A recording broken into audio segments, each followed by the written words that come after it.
Reanudamos la sesión respecto a la mañana. Ahora presentaré a las personas protagonistas de este momento de la sesión, de la jornada del día. Primero me presento yo. Soy Xavier Echevarría. Fui profesor en esta casa desde el 2017 al 2021, de lo cual me alegro mucho. Estoy muy agradecido y encantado de estar aquí de nuevo. Ahora mismo soy profesor de Derecho Penal en la Universidad Complutense y también mi relación con el tema que se trata aquí pues es mi relación desde el año 2010-2011 con aquello que se denominó Vía Nanclares. Luego os preguntaré qué es eso para que se pueda entender mejor. ¿De acuerdo? Bien, hemos tenido una mañana intensa. Para mí personalmente, perdón, para los que somos del siglo XX y somos, como es mi caso también, como el de Lourdes, nacidos en Bilbao y que hemos vivido allí casi toda nuestra vida, pues la verdad es que ha sido emotivo, ha traído muchas cosas a nuestra memoria, muchas personas con las que compartimos la vida y que ya no están o que sufrieron mucho, muchas experiencias. Quizás para personas que seáis del siglo XXI y que no seáis del País Vasco, pues pueda ser menos significativo. Yo creo que por eso igual podemos hacer el esfuerzo de tratar de universalizar lo que ha ocurrido esta mañana.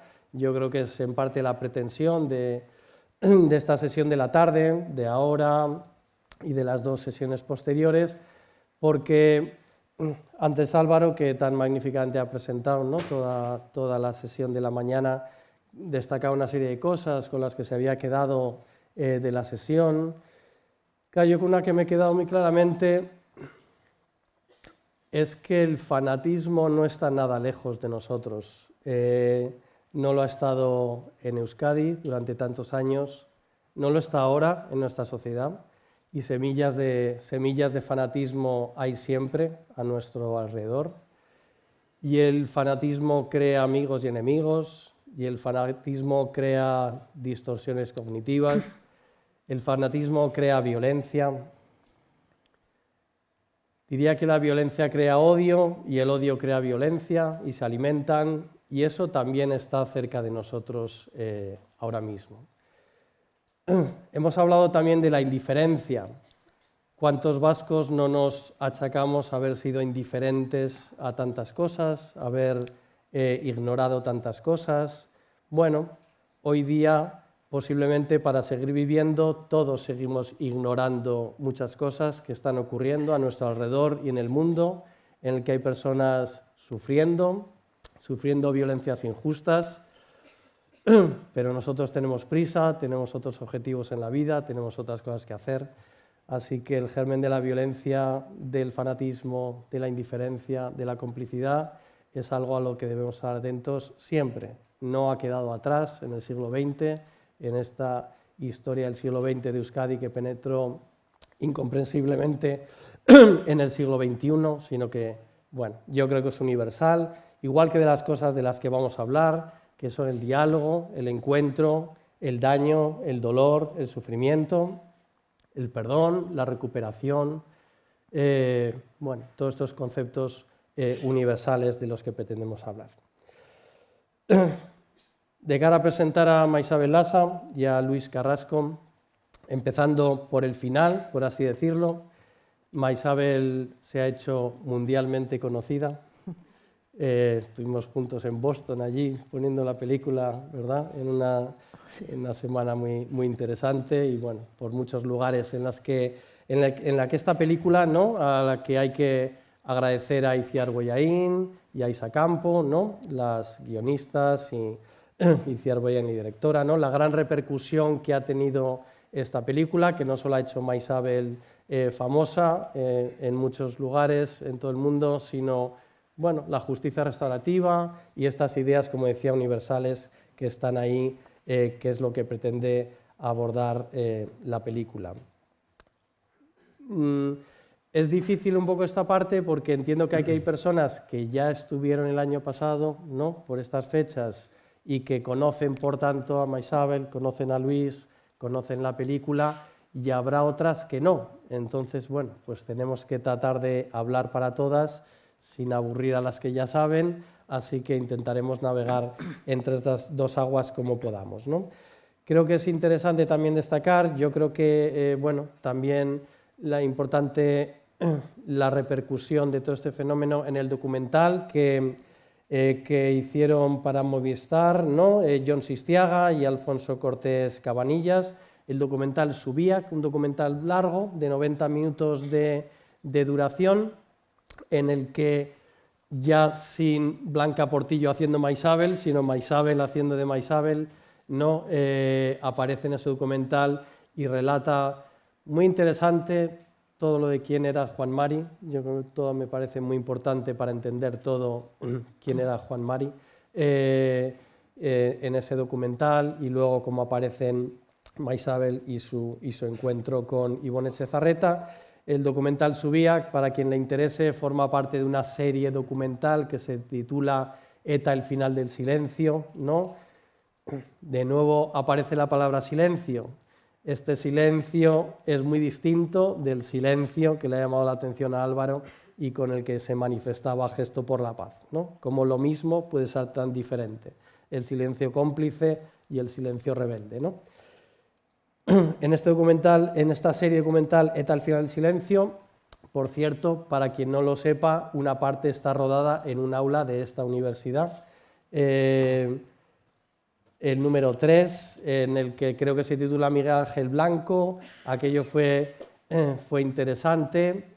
Ahí aparecía también Esther Pascual, vino Iñaki García Arrizabalaga para que el documental se rodó aquí con alumnos, algunos habían sido alumnos míos, de Esther también, de Criminología, de Derecho, y se hizo algo muy interesante de ese documental, que es ante la constatación sorprendente para los que tenemos ya una edad de que alguien no sepa quién es Miguel Ángel Blanco, ¿no?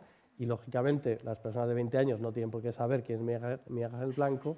Bueno, pues se proyectó un documental sobre él y luego se grabó las reacciones, la reflexión, etc. Bueno, eso se rodó en esta casa, que fue, por cierto, hay de nuevo que agradecer a esta casa, la Universidad Francisco de Vitoria, que cediera sus aulas para la grabación de un documental de temas, bueno, pues tan sensibles, delicados y que podrían, bueno, pues generar sus reticencias.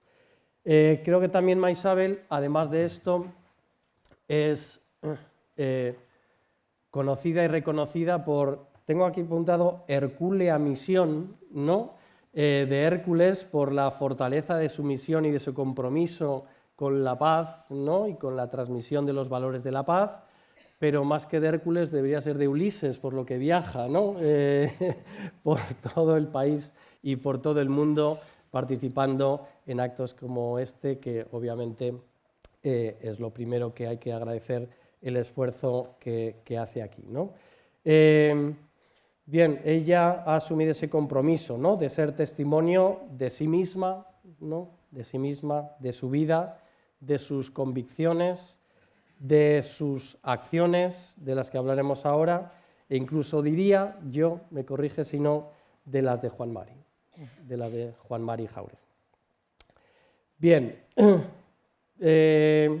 brevemente, Maisabel, para quien no conozca mucho más, diría que Maisabel es una mujer guipuzcoana, de Legorreta, una mujer fuerte, admirable, luchadora, generosa, increíblemente humilde, como he visto, comprometida, alegre, muy bromista, cariñosa, cantora, canta enseguida en cuanto hay ocasión y lo hace muy bien. También, ahora hablábamos, orgullosa mona, abuela y madre.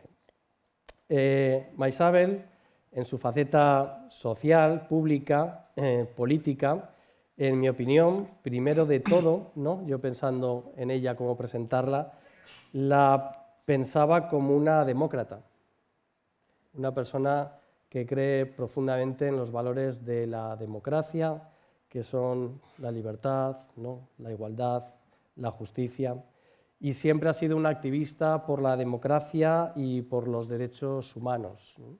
por la verdad también. Yo creo que ha sido muy importante en toda su trayectoria. Ya desde los inicios de su activismo político, cuando en los años 70 comenzó a participar en política en el Partido Comunista de Euskadi, junto a su marido Juan Mari Jáuregui, luchando pues, contra la falta de libertades, ¿no?, por la violencia, la represión, ¿no?, contra del régimen franquista y, en definitiva, por la democracia.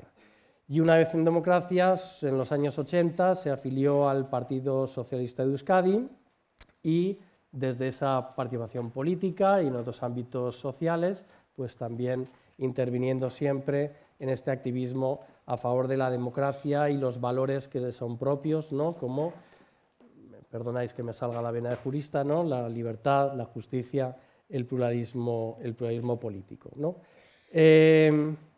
Y claro, luego también tuvo que seguir luchando por la democracia, por la libertad, por la vida, por los derechos humanos, precisamente contra ETA, contra una organización que, en mi opinión, es sobre todo una organización antidemocrática que no respetaba, ¿no?, la democracia, los derechos de la ciudadanía, del pueblo vasco, la libertad, la vida, la justicia y tantos valores que ETA pisoteó y que personas como Maisabel, Juan Mari, siempre lucharon sin, puede ser esto una pregunta también, sin dejarse vencer por el miedo al que, como decía Isabel antes, pues quién no ha sentido miedo en Euskadi durante todos aquellos años, ¿no?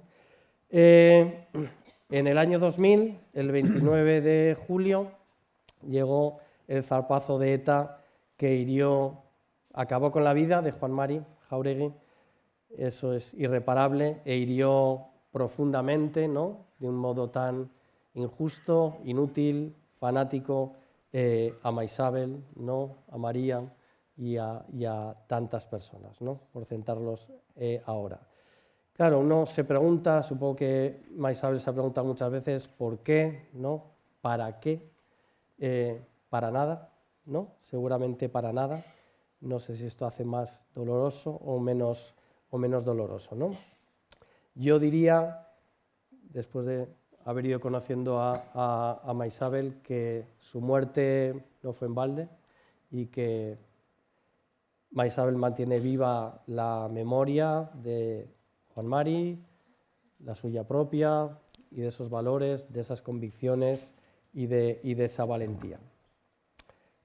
Menos de un año más tarde de este hecho, ¿no?, tan terrible, 16 meses, tengo apuntado aquí, Maisabel aceptó nada más y nada menos que un puesto político en un gobierno del Partido Nacionalista Vasco, del que era el presidente lehendakari, Juan José Ibarretxe, como ser directora general, que se diría aquí, de víctimas del terrorismo.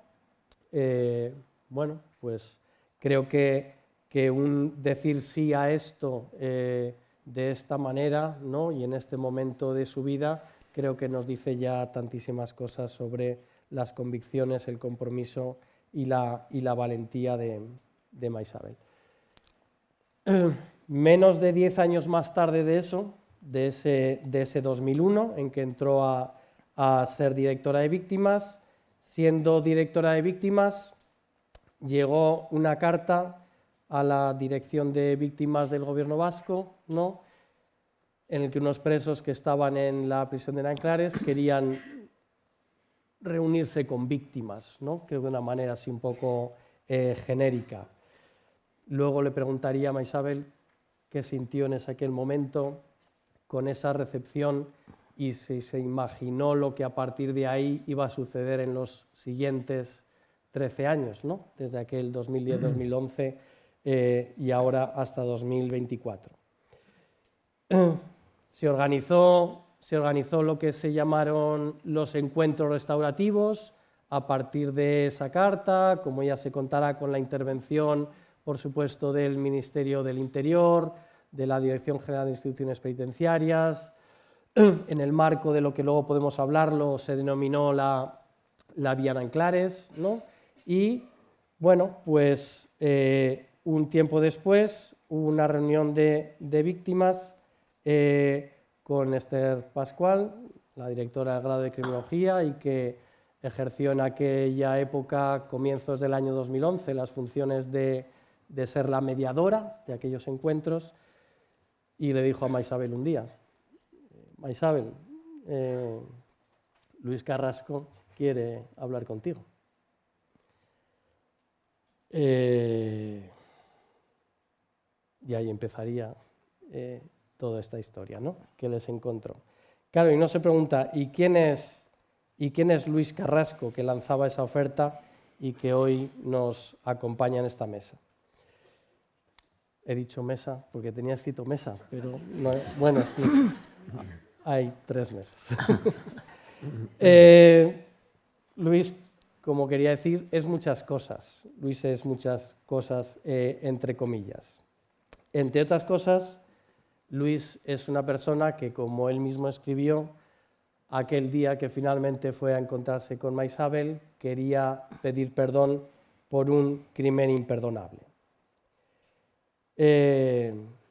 Luego le preguntaré, ¿era imperdonable? ¿Es imperdonable? ¿Hay algo imperdonable? ¿No? Ahora me acuerdo que decir, perdonar lo perdonable es tan fácil, ¿no?, que quizás lo que tiene interés es plantearse perdonar lo imperdonable, ¿no? Bueno, luego escucharemos estas respuestas a Luis y a Maisabel. Luis es también guipuzcoano, de Lasarte. Luis trabaja en una empresa de logística. Es un hombre... Logística, ¿no? Bien dicho, así... Bien. Luis es una persona a la que le gusta o le gustaba correr, pero que lo retomará. Practicante hasta que una lesión se lo impidió de yoga. Siempre se lo digo yo, un gran escritor. En mi opinión, escribe muy bien. Un amante de las cosas sencillas, de la naturaleza, del silencio. Creo que Luis es un hombre valiente, creo que es un hombre honesto, tímido, leal, y como decía, habéis podido, el año pasado leyó aquí un texto suyo, creo que capaz de profundizar en lo que ha sido su vida de una manera muy interesante. Claro, Luis Carrasco en los años 90, ¿no?, era un joven,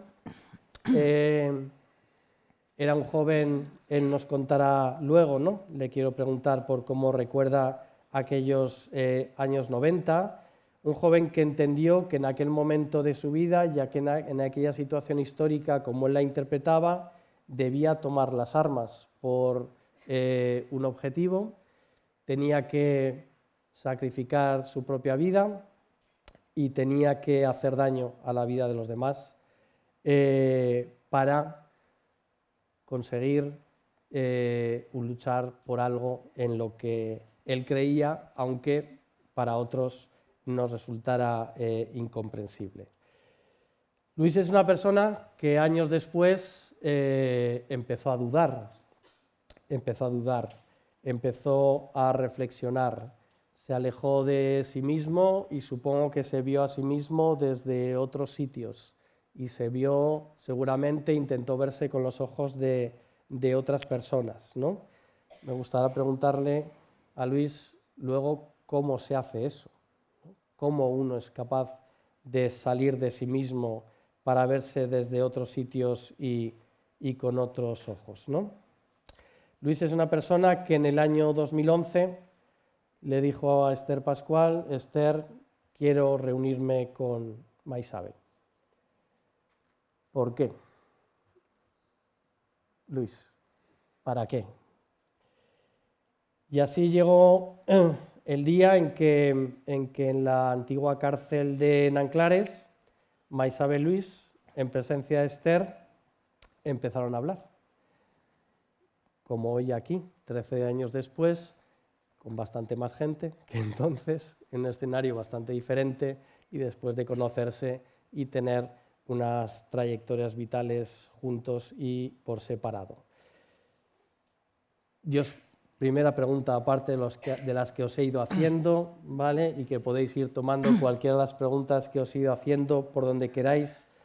¿Qué sentimiento, Maisabel, te preguntaría a ti primero, te genera ahora recordar aquel momento en el que te dirigías hacia la prisión de Nanclares de la Oca, en Álava, después de un recorrido personal que habías hecho, una preparación para el encuentro que obviamente habías hecho con Esther, ¿no?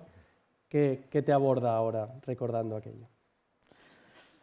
Bueno, la verdad es que es difícil de explicar, ¿verdad? Pero bueno, como decías antes, yo tuve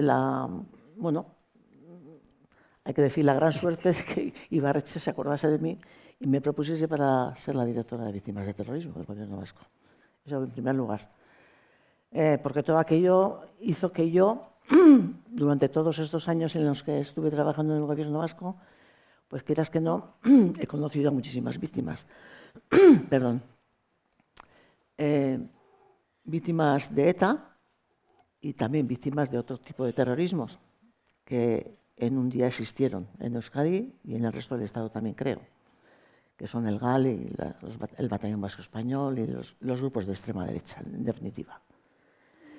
Y había conocido víctimas de ETA y víctimas de esos terrorismos. También había conocido personas que habían sufrido violaciones de derechos humanos, de otro tipo de violaciones de derechos humanos, como puede ser la tortura, como puede ser los asesinatos en las manifestaciones, los asesinatos en los controles de carretera. Todas esas personas a las que habéis visto hoy a la mañana que tuvieron que vivir con escolta, o sea, víctimas de persecución. Y todo eso a mí me ha ido cambiando hasta el momento en que llegó la ocasión en la que Luis pues, se planteó la posibilidad de estar conmigo. Yo siempre he defendido que la política penitenciaria de todo gobierno debe ser la reinserción de los presos. También he creído que todas las personas podemos ser lo mejor y lo peor, pero que también todas las personas nos merecemos una segunda oportunidad.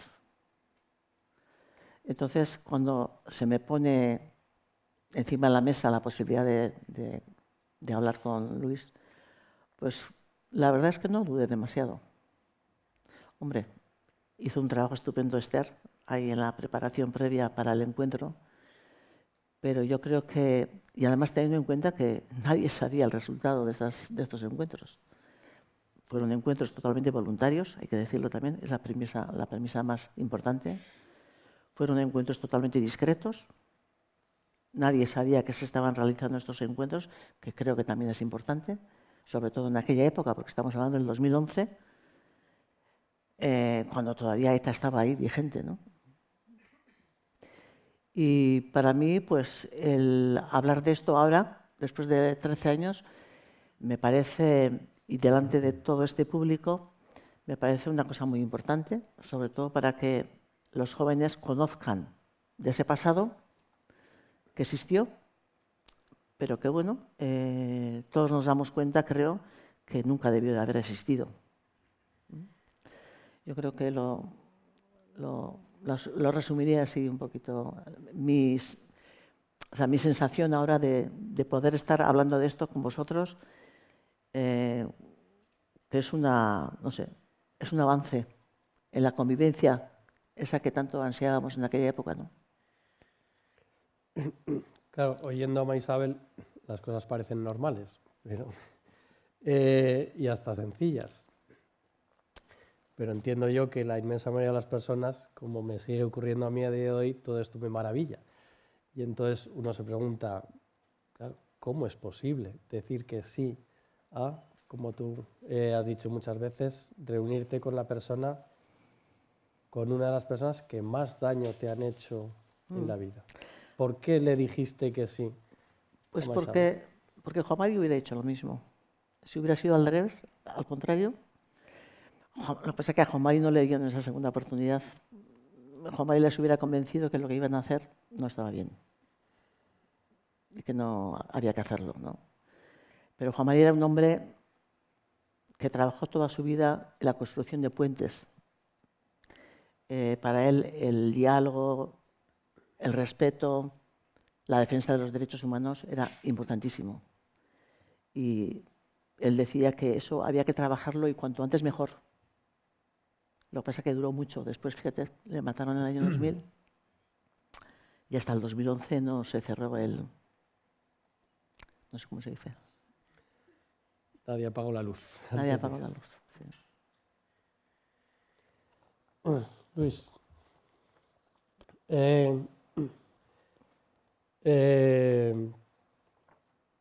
tú te integraste en la Vía Nanclares, ¿no?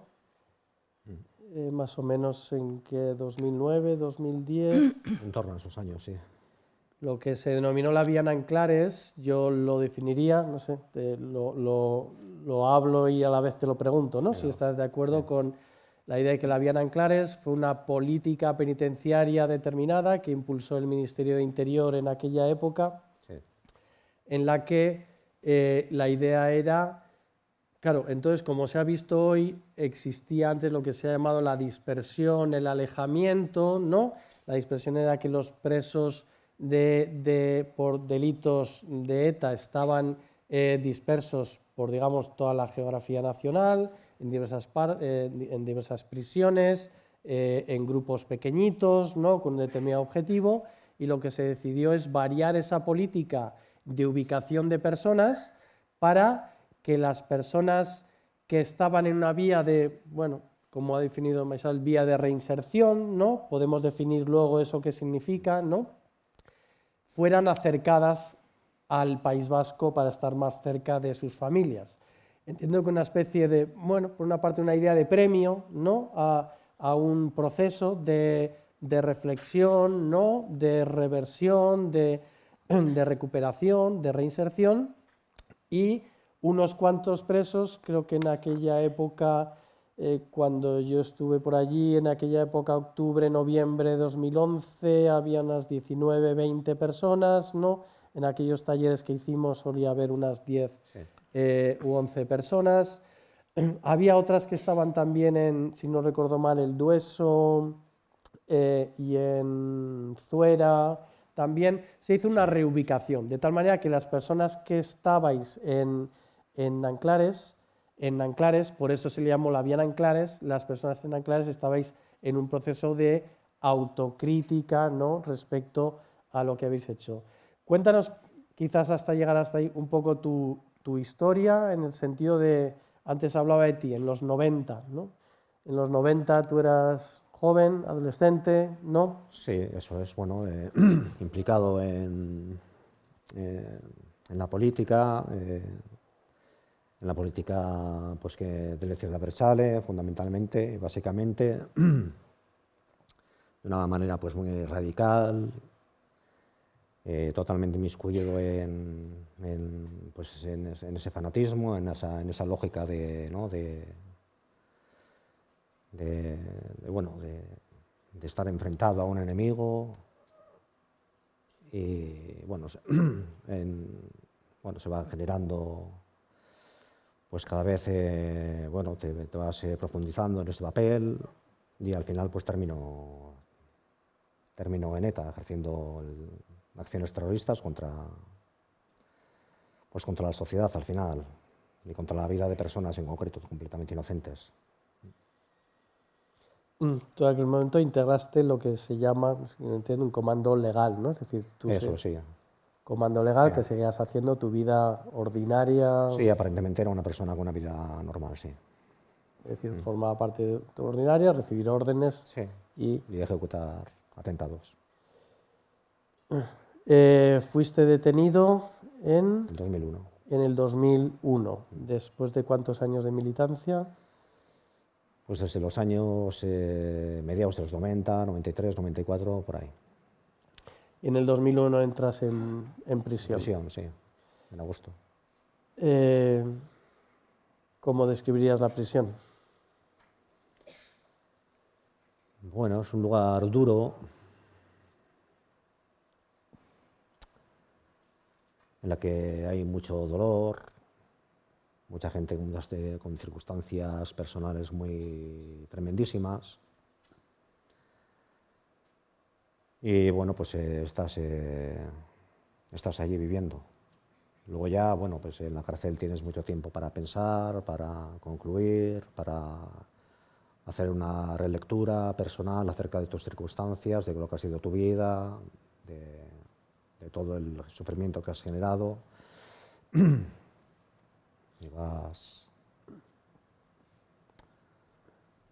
Bueno. ¿Y cómo se produce ese proceso? ¿Hay algo en ese camino que de repente señales como un momento en el que algo empieza a resquebrajarse? Sí, no sabré decirlo, no sabré decirlo. Hay una evolución, no sé muy bien a qué se debe. Y bueno, pues de introspección, de autocrítica. Y bueno, pues cada día es más, lo veo como con más claridad, ¿no? ¿Cuál ha sido mi trayectoria? A qué, de alguna manera, a qué nuevos valores me debo. Y en ese sentido, bueno, pues sí que voy pensando, idealizando un poco, ¿no?, la idea de mantener contactos con víctimas, aunque en aquellos tiempos pues era bueno, pues un sueño, un ideal, digamos, ¿no? Porque no lo contemplaba como algo viable. Luego, gracias a Dios, pues fue posible. ¿Tú sentías esa necesidad entonces? Sí, entre los compañeros sabíamos comentarlo cuando no sonaba todavía ni siquiera la posibilidad de poderlo hacer, pero sabíamos comentarlo, sí. ¿Y por qué? ¿Para qué? Bueno, personalmente nos sentíamos muy mal con lo que habíamos hecho. Al menos las emociones éramos pocos, 2 o 3 personas, luego yo, cada uno podía tener sus propias, ¿no?, visiones de lo que había, del dolor que había generado, pero 2 o 3 personas sí que estábamos más afectados, digamos, o afectados de una manera como más, no sé, más evidente o más, no sé, más profunda, no sé de qué manera decirlo. ¿Y qué creías que podía suponer para ti, para la víctima, para la sociedad, poder hablar con una víctima? No sé, al final en qué iba a suponer para la víctima o para mí, no lo sé, pero sí que sentía esa necesidad de acercarme y de transmitirle, pues eso,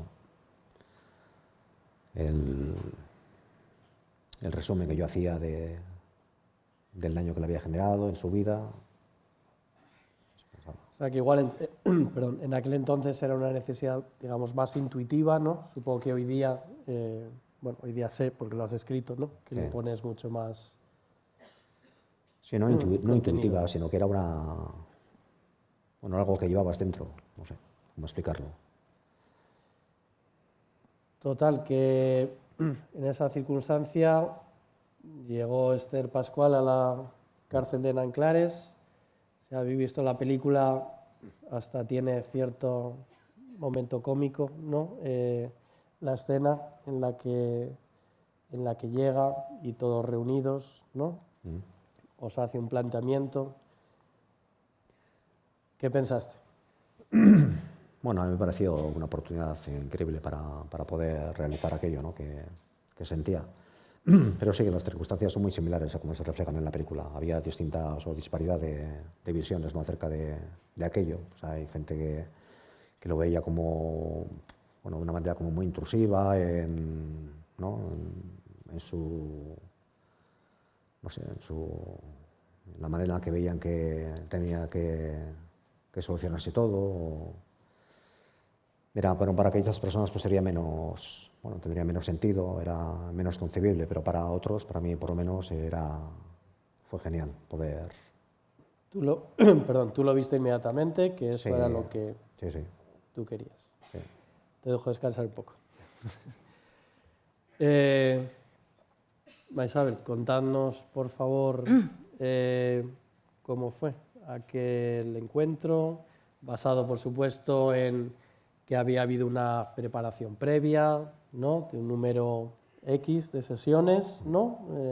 Unas cuantas, ¿no?, yo diría, de cada uno con la persona que en ese momento hacía la mediación, la facilitación. Después de esta preparación, cómo se desarrolló este diálogo, porque la idea es el diálogo, la idea es el respeto, la idea es que nadie salga herido, ¿no?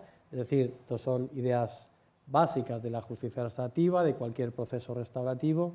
El proceso tiene unos objetivos, ¿no?, dirigidos a la reparación, evitando cualquier riesgo. En fin, siempre hay... Esto no es gratis, ¿no? En estos procesos, por así decirlo, hay un nivel de esfuerzo, de sufrimiento, ¿no?, de revivir, etcétera, etcétera. Pero bueno, la idea es que no se sufra daño, que esto sirva para algo positivo para ambas partes, aunque sea diferente.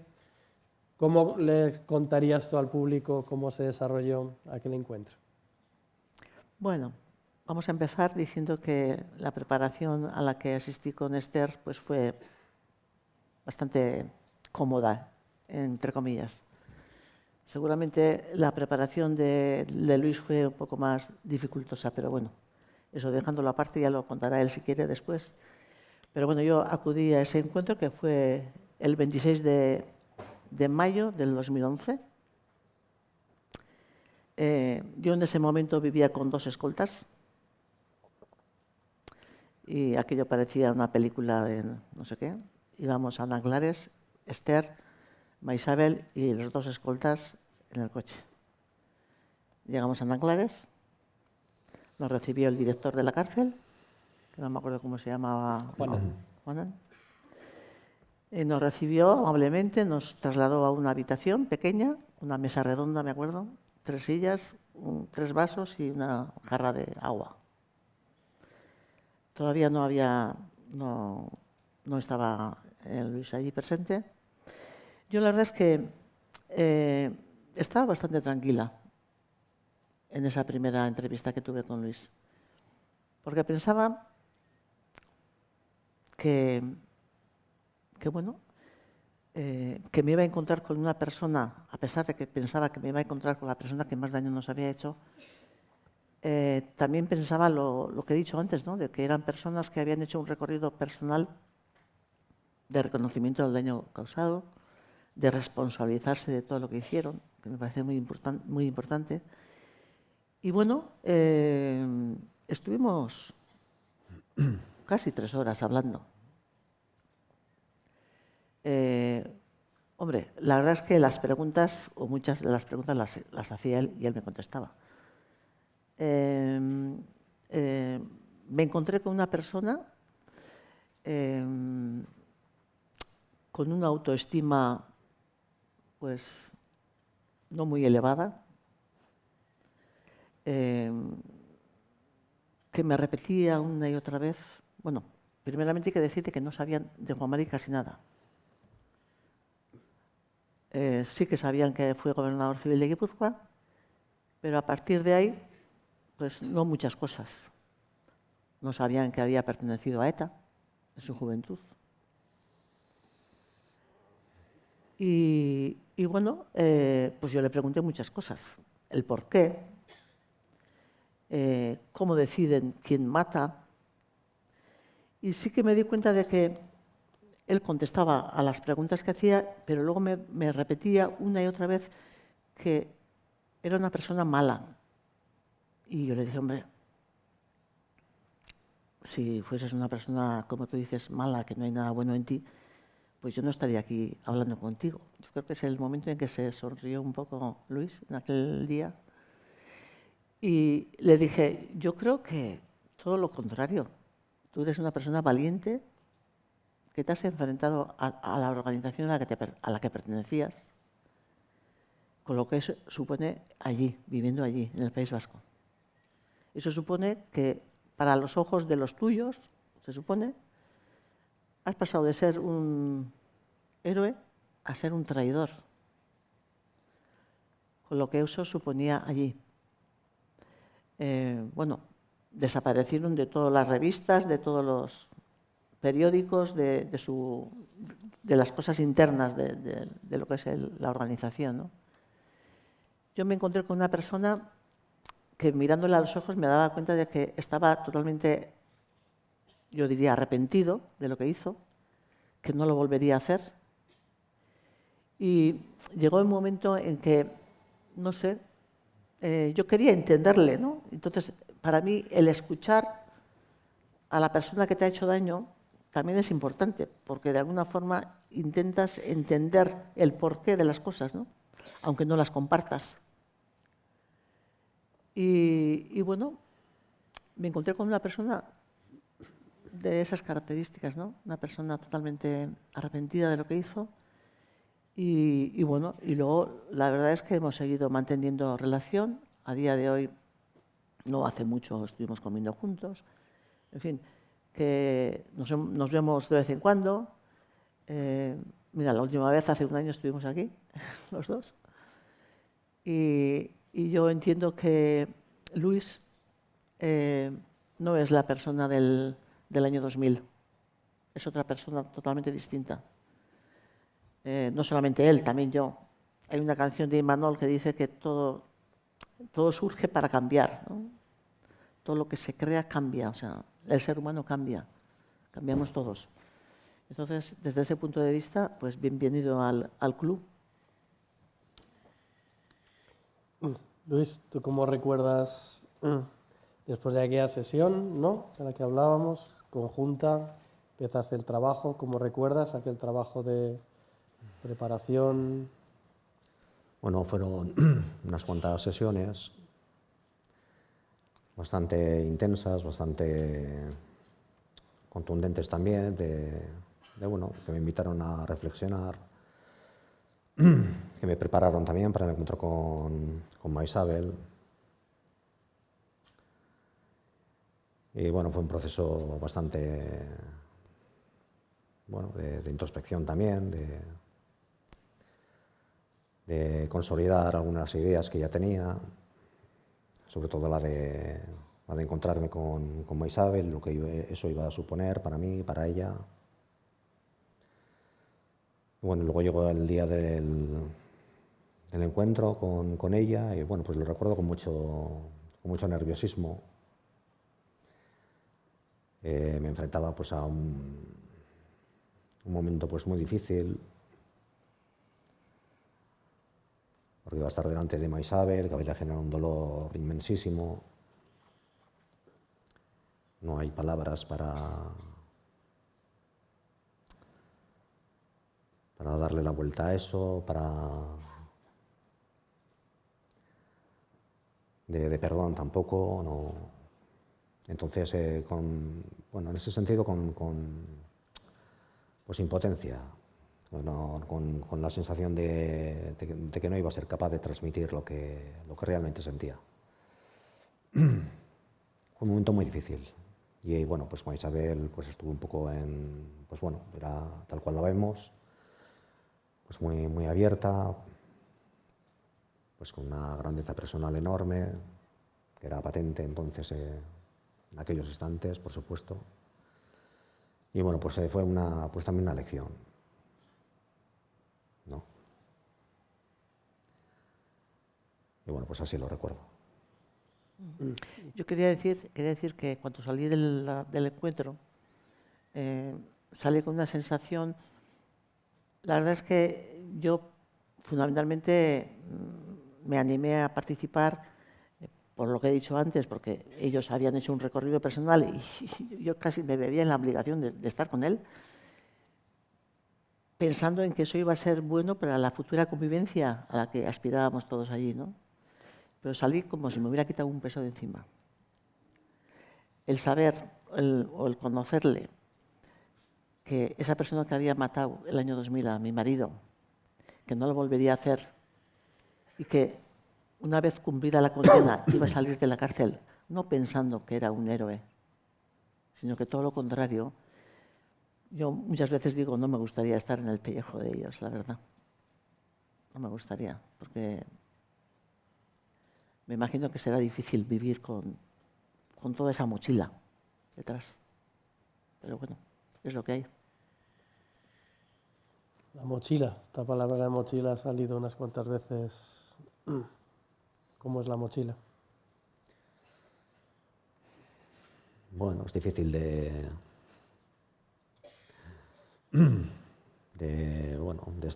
explicar exactamente cómo es. Bueno, es un peso que llevas ahí. En fin, es muy complicado. Antes se ha hablado, ¿no?, de la irreparabilidad, ¿no? Claro, la vida de la que se privó a Juan Mari, eso no tiene remedio.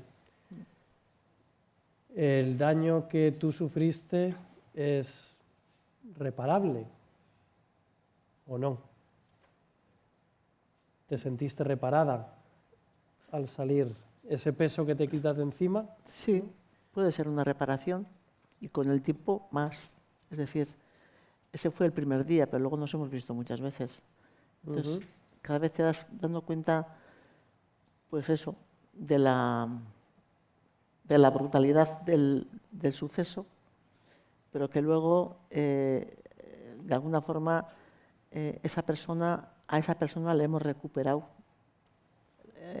Quiero decir que su trayectoria, su forma de hacer, de actuar, pues también te cura, te sana, ¿no? Yo soy abuela, como has dicho antes. Tengo 3 nietos. Entonces, yo creo que, hombre, a los chavales hay que contarles las cosas como sucedieron y lo que pasó, ¿no? Pero hay que contarles de forma lo más natural posible y contando también el proceso o la transformación de esas personas que le hicieron tanto daño a nosotros, ¿no? A su abuelo. Y en ese aspecto, cuando hablamos de víctimas, yo suelo decir que, bueno, yo, aparte de víctima, quiero ser otras cosas.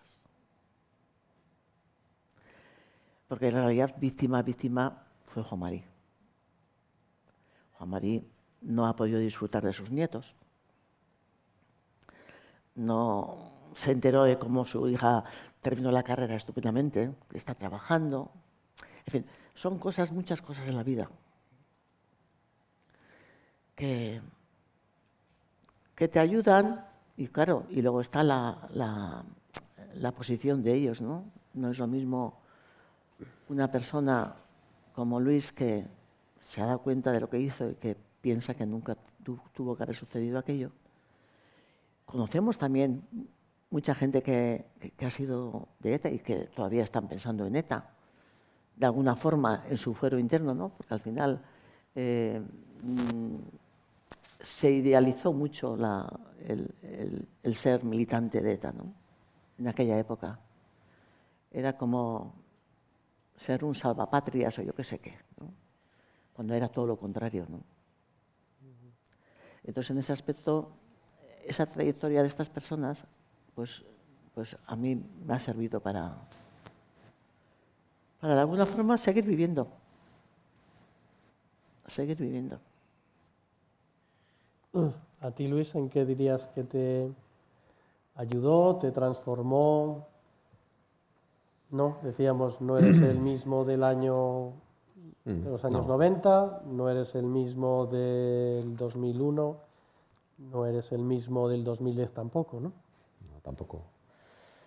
Pues bueno, sí que me ayudó, sí. Salí, bueno, del encuentro con Baisal salí más, de alguna manera, reconstruido. Luego después he tenido otros encuentros con ella, he tenido contacto, pues bueno, luego también este tipo de actos como el de hoy, pues yo creo que de alguna manera pues refuerzan, ¿no?, esos nuevos valores, esa nueva mirada acerca del mundo, y creo que ha servido para eso.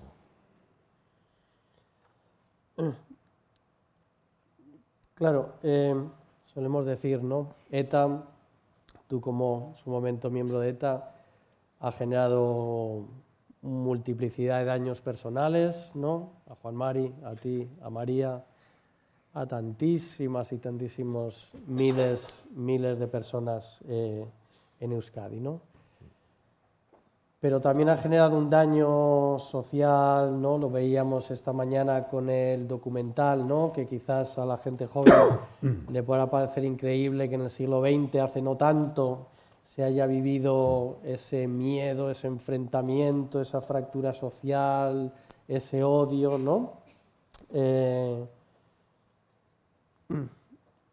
Ese otro daño social, político, ¿crees que es reparable? ¿Crees que tú puedes hacer algo por repararlo?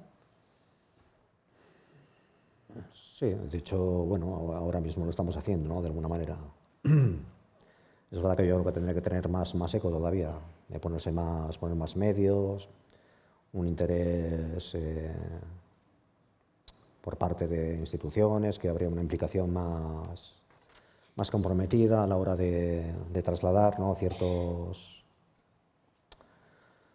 cuestiones, pues como son esta, yo creo que se conseguiría avanzar. ¿Sabes? ¿Cómo lo ves tú? ¿Qué crees que queda por hacer, ¿no? En relación con ese daño que persiste en la sociedad vasca. Bueno, yo diría que todavía quedan cosas por hacer, pero yo creo que también vamos en el buen camino.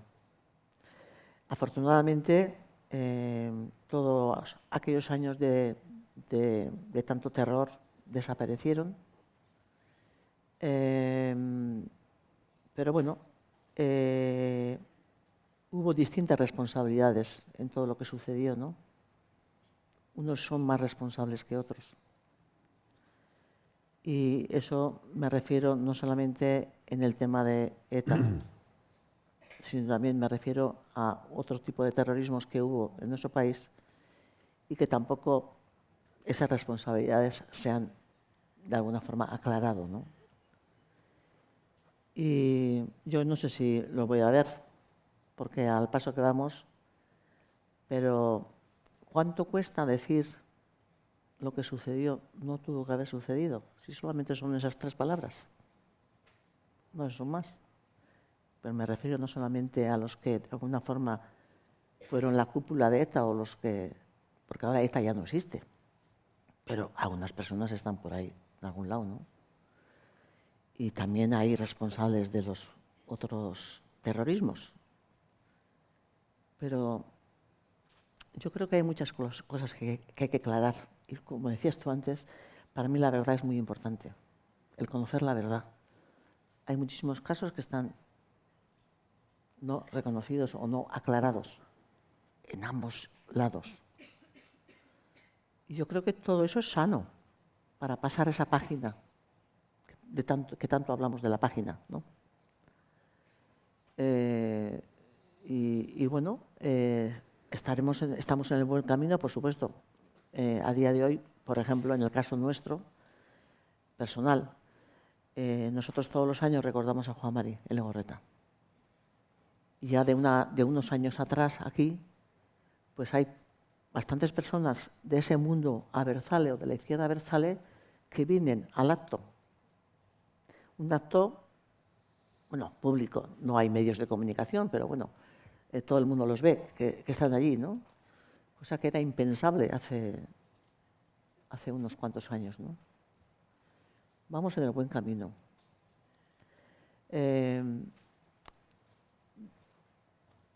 Muchísimos años hemos estado insistiendo en que a ETA que deje las armas, que defienda sus ideales de forma democrática. Hoy en día es posible. Están, de hecho, las instituciones, ¿no? Todo eso es positivo. Y bueno, pero no sé si llegará el momento ese de que se conozca la verdad o que se responsabilicen aquellos, de alguna forma, de todo lo que se hizo, ¿no? Porque siempre hay, como decía antes, la responsabilidad de las cosas que sucedían en aquella época, hemos hablado muchas veces, ¿no? Hay mucha gente que miraba al otro lado, otros que aplaudían lo que sucedía, otros que, como a mí no me toca, yo no me... Miedo también. Muchas cuestiones, pero que afortunadamente, como decía antes, yo creo que estamos en el buen camino. Hombre, siempre hay que estar vigilantes, pero estamos en el buen camino. Una última pregunta por mi parte, Marisol. No lo hemos hablado, pero no sé si se podría que haya intervenciones, ¿no? Lo siento, tengo el micrófono y estoy haciendo todas las preguntas y me voy a dejar muchas, pero os dejaré un espacio para las demás. Creo que hay una cosa importante, voy a ser malo, Marisabel. A ver. ¿Ha habido quien te ha criticado? ¿Ha habido quien ha dicho que blanqueabas, que estabas blanqueando a Luis, que estabas blanqueando a ETA? ¿Qué respondes a eso? Yo a eso respondo simplemente diciendo de que este proceso fue totalmente libre. A mí nadie me obligó a hacer lo que hice. Yo entiendo perfectamente que haya tanto personas que pertenecieron a ETA y que todavía siguen ahí, o víctimas que no quieren saber nada de estas historias. Yo les respeto a ellas totalmente. Entonces, lo que me gustaría es que me respetasen a mí. Yo creo que el respeto es fundamental. Y yo no me considero ni mejor ni peor que ninguna. O sea, yo soy Maisabel. Y esto lo he compartido con mi hija. Y es verdad que en un primer momento ella era de las pocas que sabía que estas cosas se estaban haciendo. Y ha sido totalmente discreto, pero bueno, yo creo que, mira, os voy a decir una cosa. A raíz de la película, porque como se ha visto tanto, es impresionante la cantidad de gente que se me ha acercado para darme las gracias. Solamente para eso. Y gente de todo tipo, de toda condición. Jóvenes, mayores, mujeres, hombres. Que me dicen todas, yo no sé si sería capaz. Bueno, eso es otra cosa. Pero hasta que no te toca, no sabes si vas a ser capaz o no vas a ser capaz, ¿no? Entonces yo eso es lo que les diría. Ya sé que no a todo el mundo le ha gustado, pero bueno, eso es la vida. Somos en el mundo de las víctimas, cada una pensamos de una forma, pero yo creo que rascando un poquito, en el fondo, yo que he conocido a muchas, a mí muchas madres me han dicho, le daría un abrazo si sería el último. Sería capaz de abrazarle al que me hizo daño si fuese el último muerto de la historia. Entonces, eso me han dicho muchas.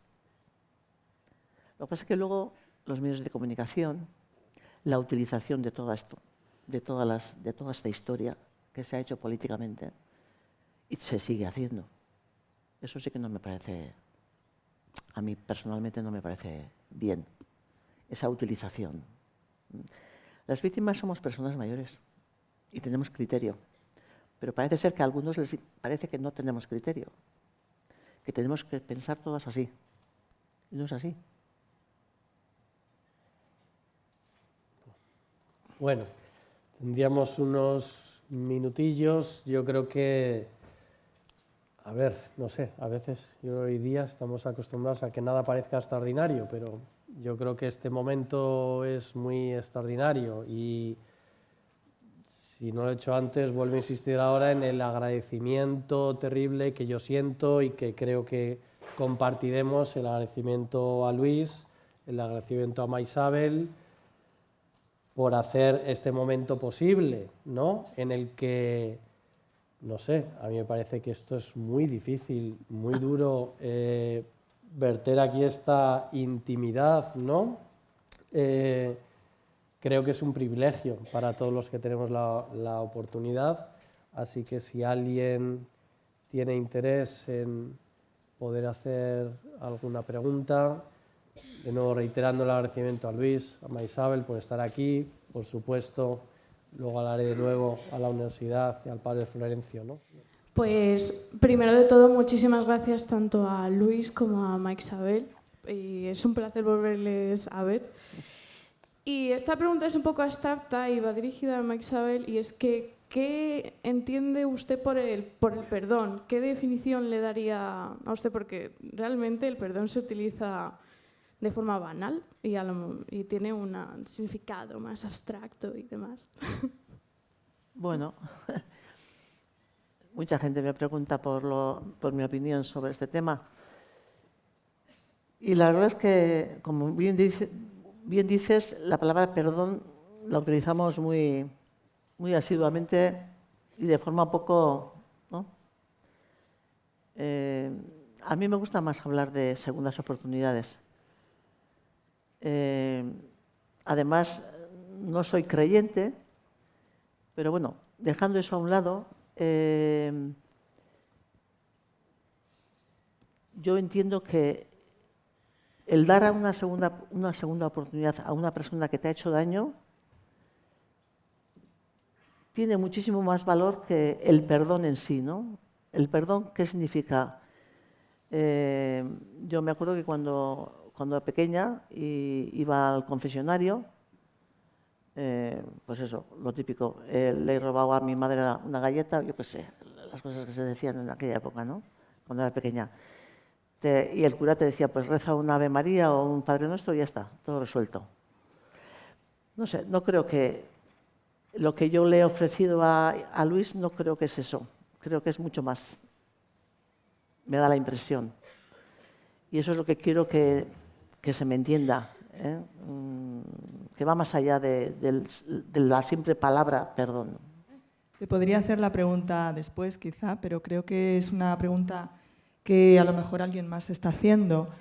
Luis claramente había pensado con anterioridad al encuentro en el encuentro, pero yo no sé si tú a lo largo de esos 10 años también habías pensado en un encuentro o solo cuando te lo propusieron. Bueno, en realidad, nosotros desde la Dirección de Víctimas del Gobierno Vasco pusimos en marcha varios proyectos.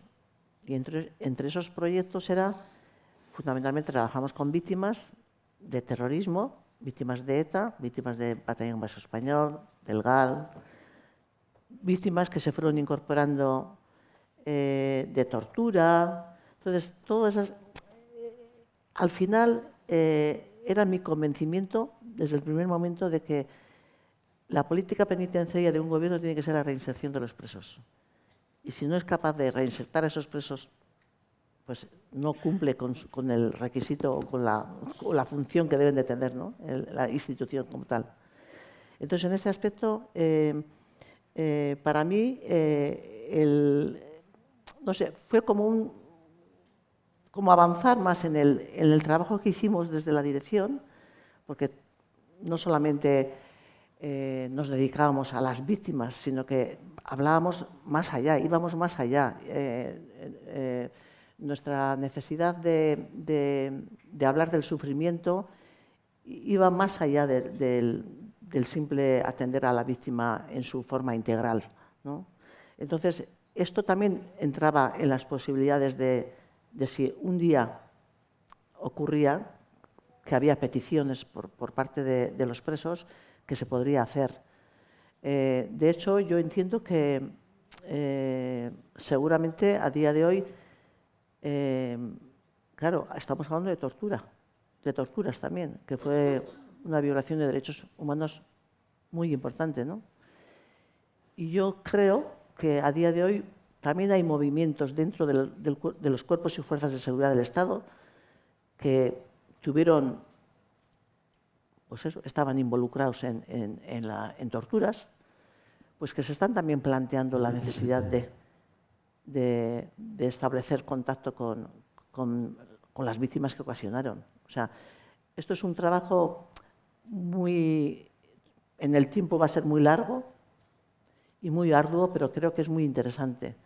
Yo creo que la política, los encuentros restaurativos o la idea esa de la restauración abarca no solamente a los etarras, sino que abarca a muchísimos sectores, ¿no?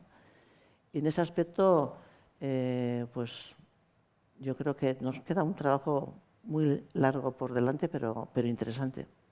Yo quería preguntar desde la perspectiva de una persona que ha vivido, hasta que me he venido a estudiar la carrera a Madrid en el País Vasco, en un pueblo pequeño de Guipúzcoa también. Hablabas un poco, Maisabel, de tema de reinserción, que estoy de acuerdo que Obviamente, un preso habría que reinsertarlo, pero también lo que decíais antes, ¿no? Luis, en este caso, salió siendo, a ojos de la sociedad o de una gran parte de la sociedad, como un traidor, pero ¿qué pasa con toda esta gente que a día de hoy, y no hace tanto, sigue saliendo y se les sigue tratando como héroes, y toda la gente que les sigue? ¿No habría que hacer algo más desde la propia institución del País Vasco, de educación, de lo que sea, para que esto no siga pasando? Porque también, o sea, yo soy firme defensora de que quien no conoce su pasado termina por repetirlo, y no me gustaría verme otra vez en la situación de que familiares no puedan venir a visitarnos por estar amenazados. No sé un poco qué opinión tenéis sobre aquellos que a día de hoy, y no hace tanto, siguen saliendo como realmente héroes, y toda la gente que les sigue, que entiendo que son menos que en aquella época, pero siguen existiendo. Bueno, no sé. Yo te diría que eso ocurre, efectivamente. Pero bueno, tú no puedes obligar a nadie a pensar distinto. Quiero decir,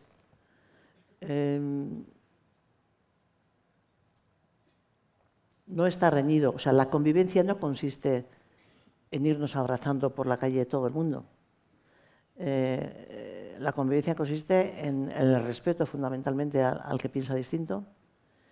Por supuesto que habrá gente que se siente independentista y que se siente orgulloso de lo que hizo en su día. Por eso digo que el caso de, para mí, ellos son los mayores deslegitimadores del uso de la violencia a día de hoy. Los mayores. Porque no ponen ningún pero a lo que hicieron. No se justifican en, es que en aquella época estaba Franco, no sé qué, vivíamos en una dictadura. Eso no, ellos no lo dicen, pero de esos hay, y habrá, y seguirá habiendo, pero eso no lo puedes evitar. Lo que tienes que hacer es trabajar como este día de hoy, ¿no? En organizar, y de eso se hace allí también en Euskadi, a día de hoy. Yo he estado en muchísimos institutos, colegios, con la dichosa película que decíamos antes. En muchísimos sitios he estado. Y poco a poco eso también tiene que ir calando y diciendo que por lo que hicieron, desde luego, héroes no son. Eso está clarísimo, ¿no? Pero ese es un trabajo también que hay que hacerlo.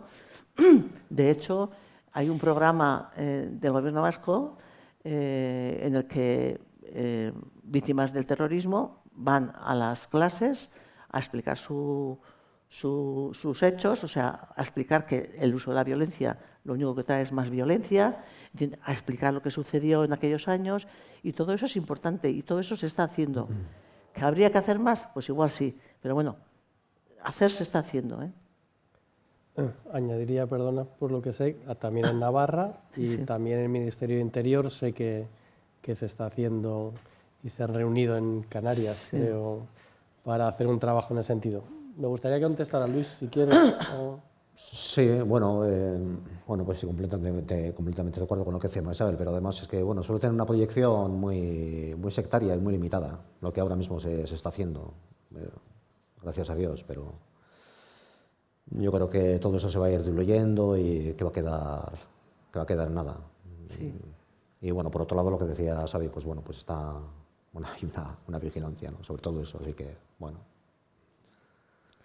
Pero creo que no va a ningún sitio. Lo ideal sería que no ocurriese, ¿no?, que saldrían con otra mentalidad de la cárcel, pero bueno, salen así. Por ejemplo, con el tema de los onguietorris famosos que ha habido ahí, a día de hoy no se hacen los onguietorris.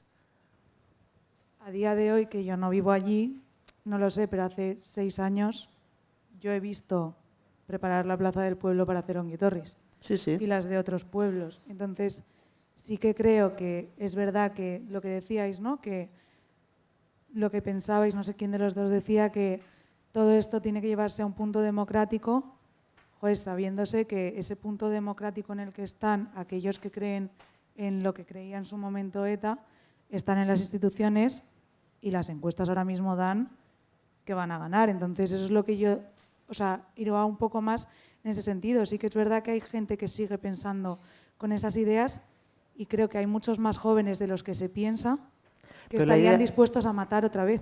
Sí, la historia es defender Entonces- tus ideas de forma democrática, Claro, sí, pero no que... utilizando la violencia, esa es la idea. Claro, pero que dentro de aquellos que pretenden defenderlas democráticamente, también hay algunos que piensan que a pesar de la democracia habría que volver a las armas. Entonces creo que también habría que hacer algo más allá, más grande, a pesar de lo que se está haciendo, y que obviamente mejor que se haga algo pequeñito que no se haga nada, pero creo que también es importante a nivel nacional, por así decirlo, hacer conciencia de la historia real de lo que pasó y de lo que sufrieron, tanto por un lado como por el otro, porque obviamente sufren en los dos lados. Entonces, creo que muchas veces este tema, al ser un tema tan polémico en algunos casos y tan difícil de contar para no herir a nadie, se da por alto y pasamos al siguiente y hacemos así un rápido, y creo que es importante conocer ambos lados y el ubicarte en, oye, por un lado había esto, por el otro lado había esto, aquí había una víctima de esto, aquí había una víctima de lo otro, vamos a ver qué es todo lo que hay para verlo todo en un conjunto, porque, o sea, igual suena muy mítico, ¿no? Pero que está muy bien hacer esto en Madrid, pero hacerlo en un pueblo pequeño donde hay no sé cuántos presos que ya están haciendo vida normal, también creo que es importante. Es la primera vez un poco como que os veo en persona, aunque sí que es verdad que os sigo un montón. Deciros que os admiro mucho y llevo mucho tiempo pensando esta pregunta, sobre todo para Luis, ya que a ti ya te la han preguntado, pues me dirijo súper rápido a ti, Luis. Quería saber, en caso de que así haya sido, ¿cómo has vivido tú el perdonarte a ti mismo? Creo que es un proceso muy difícil, sobre todo bueno, en general, pero con todo el pasado que tú has tenido y toda la vivencia que es también en el centro penitenciario y demás, creo que es un proceso muy difícil y me gustaría saber, no en mucho detalle, porque entiendo que es una pregunta difícil también de responder, si quisieras, me encantaría saber un poco cómo ha sido ese tu proceso. Bueno, no sé, es muy complicado, no sé si me puedo perdonar, no lo sé. Intento a través de este tipo de actos, pues, bueno, no sé, reconciliarme a mí mismo, ¿no? Pero perdonar, pues, es difícil. Yo por lo menos, no sé, es muy complicado. Muchas gracias. Me vale un montón, ¿eh? Aunque no sea como una rotunda, me vale un montón lo que has dicho. Última pregunta, por favor. Más bien es una reflexión. Bueno, gracias, Isabel, y gracias, Luis. Son ustedes un par de valientes. Primero por pedir el encuentro, segundo por aceptarlo y tercero por hacerlo una vez más públicamente. La sala está llena de gente joven que ni había nacido cuando se hablaba de ETA tanto. Esto es un ejemplo de concordia. Esto hace bueno aquello de que la concordia sí es posible. Chicas, chicos, aprended. Si no queréis que la historia se repita, aprended. Y si dos personas que han pasado por lo que han pasado son capaces de compartir un espacio y compartir diálogo, ¿qué no podemos hacer los demás en conflictos diarios? Quien lo dice es un amiguito de Esther Pascual, compañero de mediación. Lástima que la política enturbie. Lástima que la política aborte programas tan fabulosos como estos. Gracias y muy valientes los dos. Gracias a ti.